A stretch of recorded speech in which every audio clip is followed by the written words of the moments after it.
E aí galera, tudo bem? Hoje então a gente vai para a nossa segunda aula de Idade Média. E se vocês estão lembrados lá na nossa primeira aula, a gente viu um pouquinho de como é essa Idade Média em outros lugares que na Europa. Porque geralmente quando a gente estuda a Idade Média, o centro de estudo é a Europa, por conta da feudalização. Então hoje a gente vai então partir para esse contexto europeu, que é o que a maioria tem mais contato, beleza? E a gente vai entender como que surgem esses feudos. Bacana?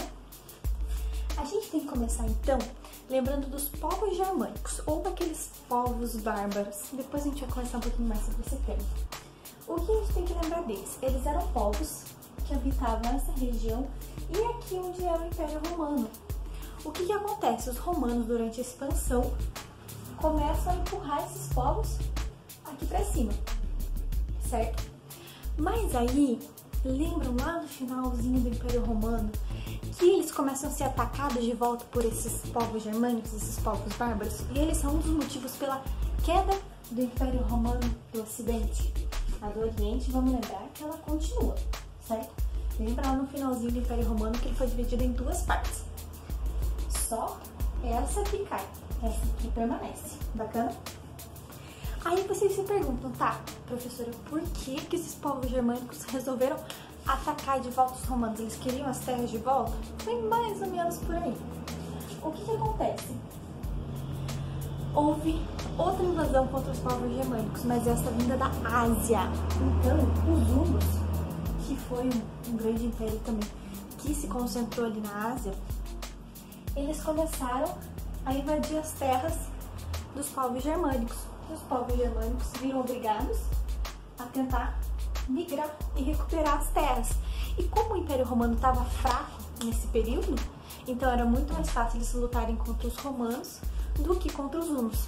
Então eles começam a descer e o Império Romano do Ocidente cai, ficando só o Império Romano do Oriente. Bacana? Esse aqui, para vocês terem noção, é um mapinha de mais ou menos de todos os povos germânicos que vieram aqui para a região da Europa, certo? O que acontece? Não era um povo germânico, um povo bárbaro. Eram várias etnias e várias culturas. E esse mapinha daí mostra um pouquinho delas. E lembrando, de novo, gente, que isso é muito importante. O Império Romano do Oriente, ele não cai, ele permanece até o fim da Idade Média. Então guardem bem isso, porque lá quando a gente vai acabando o conteúdo de Idade Média, a gente vai retomar ele. Bacana? Bom, quando a gente fala então no reino germânico, nos povos bárbaros, a gente tem que entender, como eu falei, que eles são de origem germânica, mas eles têm características diferentes. Cada um forma um povo distinto, certo? Eles ganham força e espaço com a queda do Império Romano do Ocidente, formam reinos, em sua maioria de curta duração. Então, aqui no mapinha, que a gente pode ver, são os reinos que eles formaram. Mas a maioria desses reinos, ele foi de curta duração, eles não conseguiram prolongar um império de muitos anos como o Império Romano. E eles são, então, resultado da miscigenação cultural dos romanos e dos germânicos. Vamos pensar assim, quando eles atacam o Império Romano e o Império Romano cai, o Império Romano do Ocidente, a cultura romana não desaparece, certo? Ocorre esse entrelaçamento cultural. E o que a gente pode pegar que cada um desses povos deixou de herança, então, para o sistema feudal que a gente vai ver depois? Os romanos, então, eles criaram as vilas, que eram locais de produção agrícola, e eles descentralizavam o poder. Então, tem uma vila agrícola e tem alguém que manda naquela vila, certo? Temos o colonato, que é o sistema servil. Então, quando um servo vai para aquela terra e serve aquela terra. Então, essas aqui foram as características que os povos germânicos absorveram dos romanos. E os germânicos, né, absorvendo essas características dos romanos e ainda introduzindo mais algumas, eles introduzem um benefício, então, que é a distribuição de terra pela prestação de serviço. Então, você vai lá prestar um grande serviço ao rei e à coroa e você ganha uma terra em troca disso. E nós temos o comitatus, que é os laços de fidelidade. Então, você tem obrigação de fidelidade com as pessoas que são superiores a você ou a quem você fez esse voto. E também temos a economia agropastoril, que é uma característica bem importante também desses povos germânicos, eles são de economia agrária. Bacana? Bom, como a gente comentou, a maioria dos reinos ele foi de curta duração, mas a gente tem um único reino que ele foi exceção nesse contexto, que foram os francos. Os francos, então, eles são originários lá do Rio Reno, certo? E eles se instalaram na região da Gália, onde é a França, mais ou menos hoje, que a gente conhece. E até vocês devem estar pensando que Franco e França têm uma relação. Tem mesmo. Vamos ver daqui a pouquinho. Bom, os francos eram várias tribos, né? Que tinham a mesma cultura, a mesma língua, mas cada tribo tinha seu chefe. Mesma coisa que a gente sempre viu ao longo da história. Mas o que acontece? O rei Clovis, ele uniu todas essas tribos francas em um único reino e formou o Reino Franco. E ele então instaurou a dinastia Merovingia. Então, todos os descendentes dele que ocuparam o trono eram da dinastia Merovingia. O que acontece?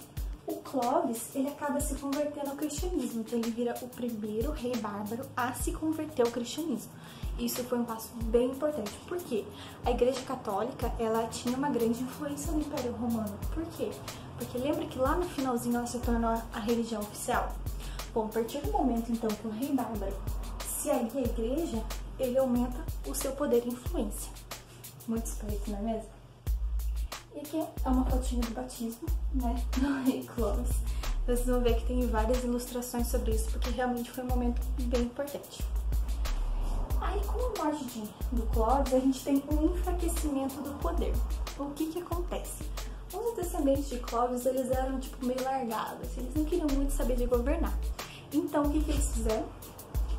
Eles eram a figura do rei, mas eles deixavam as decisões para o majordomos. O majordomos, então, era como se fosse um braço direito do rei, e ele que acabava tomando as decisões quando o rei não estava presente. Esse nomezinho é bem importante, vocês já vão ver. Bom, um dos majordomos, então, que veio depois do Clovis, foi o Carlos de Martel. O Carlos de Martel, então, ele foi um super líder que fez muito bem o seu papel de ser o braço direito do rei e ocupar o lugar dele enquanto ele não estava presente. Mas o que consagrou o Carlos de Martel foi a Batalha de Poitiers, que ele espantou os muçulmanos, né, ali da região, que os muçulmanos estavam na expansão, não sei se vocês lembram do que a gente viu na aula. Então, quando eles começam a entrar no território da Europa, o Carlos de Martel lidera uma batalha, ele acaba ganhando e expulsando esses muçulmanos da região. Aí o que acontece? A família do Carlos de Martel começou a ficar, tipo assim, muito importante, porque ele venceu uma super batalha. Aí o que acontece? Eles acabam derrubando, então, a dinastia do Clovis, a dinastia Merovingia, e eles acabam colocando a dinastia Carolíngia, que era a da família do Carlos de Martel. Então, quem assume foi Pipino III, que era filho do Carlos. Bacana? Então, o Pipino, ele foi o primeiro rei carolíngio, desculpa, e a principal batalha que ele enfrentou, então, foi ali na região dos Estados Papais. A gente tem os Estados Papais até hoje, o Vaticano, ali em Roma. Então, o Pipino, ele enfrenta os lombardos. Os lombardos também eram um povo germânico, certo? Os povos germânicos também não se davam entre eles brigavam entre si. Então, ele acaba enfrentando os lombardos, tira os lombardos ali da Península Itálica e doa essas terras conquistadas para quem? Para o Papa. Então, aí eles começam a fortalecer ainda mais a relação igreja-estado. Bom, só que Carlos de Martel, Clovis, Pipino III, eles não foram nada comparados a Carlos. Carlos, o filho de Pipino. O que acontece? O Carlos, ele queria a glória de novo, uma glória do Império Romano, um império grande.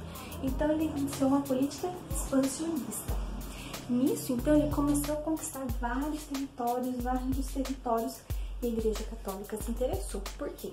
Quanto mais territórios, mais fiéis ela tinha, já que a religião oficial do Império Franco era o catolicismo. Nisso, então, no Natal de 800 foi um marco. O que acontece? O Papa Leão III coroou o Carlos como imperador do Império Romano. ele virou Carlos Magno. Aí você pensa, né? Os romanos lutaram a vida inteira contra os bárbaros. A igreja vai lá e faz o quê? Coroa um bárbaro como imperador do Império Romano. Eles devem ter se revirado no túmulo até não querer mais, né? Então, com a morte então do Carlos Magno, que foi o maior imperador dos francos, assume então Luís o Piedoso, o filho dele. Durante então esse reinado do Carlos e do Luís, o reino franco, vocês podem ver aqui a extensão que ele ficou muito grande. Eles precisavam de algum sistema então para conseguir governar todo esse território. E o sistema então que eles mais ou menos criaram foi esse aqui, do condado, da marca, do ducado e o cargo de Mice Dominici. O que acontece? É aí que surge aqueles cargos de nobreza que a gente está tão familiarizado. Surge com o Império Franco. Legal? Então, o condado era o quê? Eram vários territórios pequenos que eram comandados pelos condes. Bacana? A marca, então, ela ficava nas fronteiras do Império. Ó, uma marca aqui, como vocês podem ver. E ela servia como uma área administrativa, uma área de barreira. E essa área era comandada pelo marquês. Aí nós temos os ducados. Os ducados, então, vários condados, formavam um ducado, certo? E quem comandava era o duque. Aí o duque podia pedir para os exércitos desses condados lutarem, enfim. Ele tinha um certo poder sobre esse bando de condados, certo? E nós temos o Mice Dominici. Como o rei franco não poderia estar em todos os lugares ao mesmo tempo, ele elegeu vários braços direitos, digamos assim, que seriam os Mice Dominici, que eles teriam o poder de, resolver problemas nos lugares que ele fosse. Legal? Bom, aí a gente chega no final do Império Franco. O que acontece? Depois que Luís o Piedoso morre, eles dividem o Império Franco em 3 partes. Na França Ocidental, França Oriental e França Central. Oriental, Central e Ocidental. Bacana? Aí o que acontece? Isso faz com que o poder fique enfraquecido. Você diminui o território, diminui a riqueza, diminui a área de influência. Então isso deixa o reino muito vulnerável. Aí o que acontece? As invasões e disputas internas. Então tudo isso vai fazendo com que o poder vá se descentralizando. Então a figura do rei não seja mais importante, porque quem vai mandar mais? Quem vai começar a mandar mais são esses nobres nas suas terras. Porque uma vez que o rei está envolvido com vários conflitos e perca de poder, ele não consegue mais comandar tudo. Então é aí que vão assumir os senhores feudais. Bacana? Bom, nesse contexto todo, então, como eu falei, a gente ainda tem a Igreja Católica. A Igreja Católica está num momento de ascensão, certo? Ela começa a se fortalecer no final do Império Romano, mas ela começa a atingir o seu apogeu aqui. Por quê? Com o enfraquecimento de um poder central, ou seja, de um reino forte que comande tudo à volta, ela acaba tomando essa frente como uma instituição que vai dar um norte para as pessoas. Aí ela trabalha também na conversão dos povos germânicos, então ela começa a participar, né, de mais de um reino germânico, não só dos francos. E ela passou a adquirir terras que se acumulam sob o domínio da igreja, pois não eram constantemente divididas em heranças. O que acontece? Por exemplo, eu tenho um pedaço de terra, certo?